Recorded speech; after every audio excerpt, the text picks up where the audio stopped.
Hi అండి, welcome to Radhika's channel. అందరు ఎలా ఉన్నారు? నేనైతే చాలా బాగున్నాను.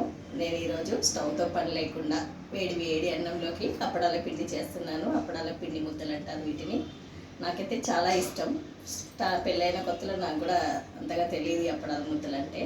నాకు పెళ్ళైన తర్వాతే మా అత్తగారు చేసి పెడుతుంటే అప్పుడు నాకు ఇది ఎలా చేయాలి అనేది తెలిసింది. అసలు దీని టేస్ట్ కూడా నాకు తెలియదు అనమాట. ఇప్పుడైతే దాని టేస్ట్ తెలుసు, అది ఎలా చేయాలనేది కూడా తెలుసు. చాలా బాగుంటుందన్నమాట. ఇది అన్నంలోకి కాదు, మనకు మామూలుగా నెయ్యి అద్దుకొని తింటే కూడా సూపర్గా ఉంటుంది. మనం టైంపాస్కి కూడా ఒక్కొక్కసారి ఏం తినాలనిపించకపోతే తినాలనుకుంటే కొద్దిగా ఒక గిన్నెలో నెయ్యి వేసేసుకొని ఈ అప్పడాల ముద్దలు కొంచెం అలా తింటుంటే సూపర్గా ఉంటుందండి. నేనైతే ఇవాళ చేద్దామనుకుంటున్నాను. కొంతమందికి తెలిసి ఉండొచ్చు, కొంతమంది తెలియకపోవచ్చు, కాబట్టి చూపిద్దామన్న ఉద్దేశంతో చూపిస్తున్నాను నేను. అది ఎలా చేయాలనేది మనం ఇప్పుడు చూసేద్దాము. ముందుగా అప్పడాల పిండి ముద్దకు పెసరపప్పుతో పిండి పట్టించేసుకోవాలన్నమాట. ఛాయా పెసరపప్పు ఇలా ఉంటుంది. మళ్ళీ డౌట్ వస్తుంది, పొట్టు తీయని పప్పు అని. పొట్టు తీసిన పప్పే దీన్ని ఛాయా పెసరపప్పు అంటారు కదా. ఇప్పుడు నేను ఇది 1/4 kg వరకు తీసుకుంటున్నాను. ఇందులోకి మనం గిన్నెలో పట్టించుకుంటే మెత్తగా వస్తుంది. మిక్సీలో అయినా పట్టుకోవచ్చు, కొద్దిగా అయితే మిక్సీలో చేసుకోవచ్చు. కొంచెం క్వాంటిటీ ఎక్కువ చేసుకోవాలనుకుంటే పిండి గిన్నెకి ఇచ్చుకొని మనం పిండి పట్టించుకోవాలి. ఇందులోకి కొద్దిగా కారం వేసుకోవాలి. కొంచెం కారం ఉప్పు ఎక్కువ ఉంటేనే బాగుంటుంది. ఒక 2 స్పూన్ల వరకు కారం వేసుకోవాలి. అలాగే ఉప్పు కూడా వేసుకుంటున్నాను, 2 స్పూన్ల వరకు. ఏమి ఎక్కువ కాదండి, చాలా బాగుంటుంది. ఇప్పుడు ఇందులోకి ఇంగువ, మెయిన్ టేస్ట్ అనేది ఇంగువతోటే వస్తుందన్నమాట. ఇంగువ ఎక్కువ వేసుకోవాలి. ఎంత ఎక్కువ వేసుకుంటే అంత టేస్ట్ ఉంటుంది. 1 స్పూన్ వరకు ఇంగువ కూడా వేసేసుకోవాలి. ఇంగువ పొడి ఇలా మొత్తం ఒకసారి కలిపేసేసుకోవాలి. ఉప్పు, కారం, ఇంగువ అన్నీ కలిసే విధంగా.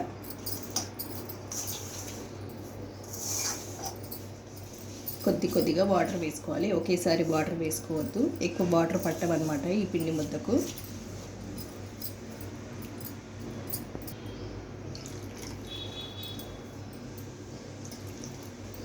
ఇలా కొంచెమే వేసుకోవాలన్నమాట, ఒకేసారి వేయకూడదు.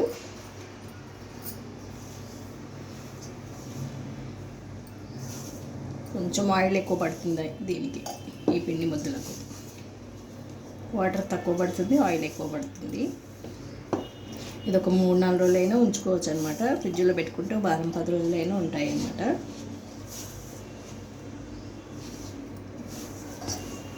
ఇలా బాగా కలుపుకున్నాక కొంచెమే వేసుకోవాలి మళ్ళీ వాటర్.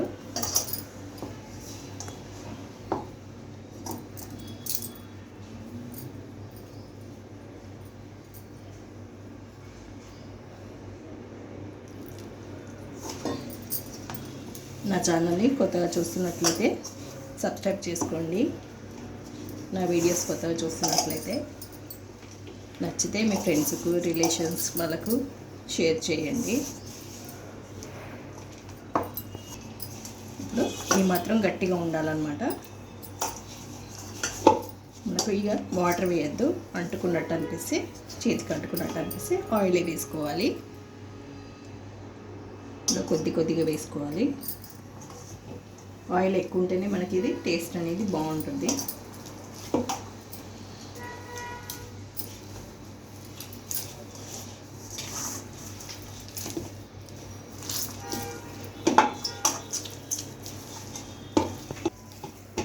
నేను ఇక్కడ 2 స్పూన్ల వరకు వేసుకున్నాను కదా, మీరు చూసి వేసుకోండి. కారం కావాలంటే చప్పగా తినాలనుకునే వాళ్ళు. మేము కొంచెం కారం ఎక్కువ తింటాం వీటిలోకి, అందుకోసం కొద్దిగా ఎక్కువ వేసాను. ఇంకొంచెం ఆయిల్ వేసుకోవచ్చు.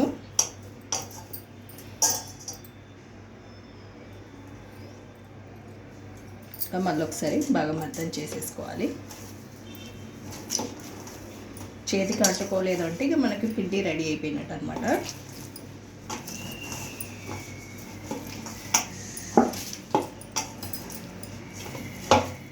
కలుపుకున్నామంటే మనకు రెడీ అయిపోతుంది. వీటిని ఇప్పుడు రౌండ్గా చిన్న బాల్స్ చేసేసుకోవాలి.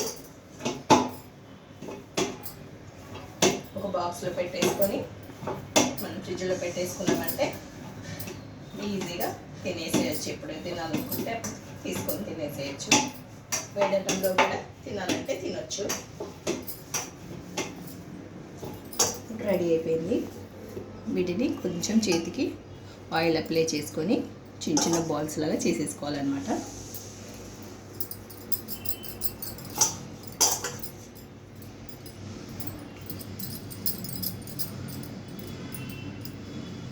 ఇలా పెట్టుకోవచ్చు, లేదంటే రౌండ్ బాల్స్ అయినా చేసుకోవచ్చు. అన్నంలోకి అయితే ఇలా ఒత్తేసుకొని ఇందులో కొంచెం నెయ్యి వేసేసుకొని ఇలా కలిపేసేసుకొని ఒక్కొక్క ముద్దకు ఒక్కొక్క తుంపుకొని తింటూ ఉంటే చాలా బాగుంటుంది. మేమైతే ఇలా రౌండ్గా చేసేసి ఉంచేసుకుంటాము. ఇలా చిన్నగా కావాలనుకుంటే చిన్నగా చేసుకోవచ్చు, పెద్దగా కావాలనుకుంటే పెద్దగా చేసుకోవచ్చు. ఈ సైజ్ చేస్తున్నాను నేను అన్నీ. ఒకే సైజ్ చేసుకుంటే మనకు చూడడానికి కూడా బాగుంటుంది. ఇలా చేసేటప్పుడు మధ్య మధ్యలో అంటుకున్నట్టు అనిపిస్తే మళ్ళీ ఒకసారి ఆయిల్ అప్లై చేసేసుకొని మళ్ళీ ఇలా రౌండ్స్ చేసేసుకోవాలి బాల్స్. ఇలా అన్నీ రెడీ చేసి పెట్టేసుకోవాలన్నమాట. ఒక బాక్స్లో పెట్టేసుకుంటే మనం ఫ్రిడ్జ్లో పెట్టేసుకోవచ్చు. ఫ్రిడ్జ్లో పెట్టేసుకొని ఎప్పుడు తినాలనుకుంటే అప్పుడు తినేసేసి చాలా బాగుంటాయండి అప్పడాల పిండి ముద్దలు. మా సైడ్ ఫేమస్ అన్నమాట ఇది అప్పడాల పిండి ముద్దలు అనేది. అన్నంలోకి కాకుండా ఉట్టి కూడా కొంచెం నెయ్యి అద్దుకొని తిన్నారంటే సూపర్గా ఉంటాయండి, చాలా బాగుంటాయి. మీరు కూడా ఒకసారి ఈ విధంగా ట్రై చేసి చూడండి. నచ్చినట్లయితే లైక్ చేయండి, షేర్ చేయండి, కామెంట్ పెట్టండి. మరిన్ని వీడియోస్ కోసం సబ్స్క్రైబ్ చేసుకోండి. పక్కన ఉన్న బెల్ ఐకాన్ని క్లిక్ చేయండి. Thank you for watching. Bye bye.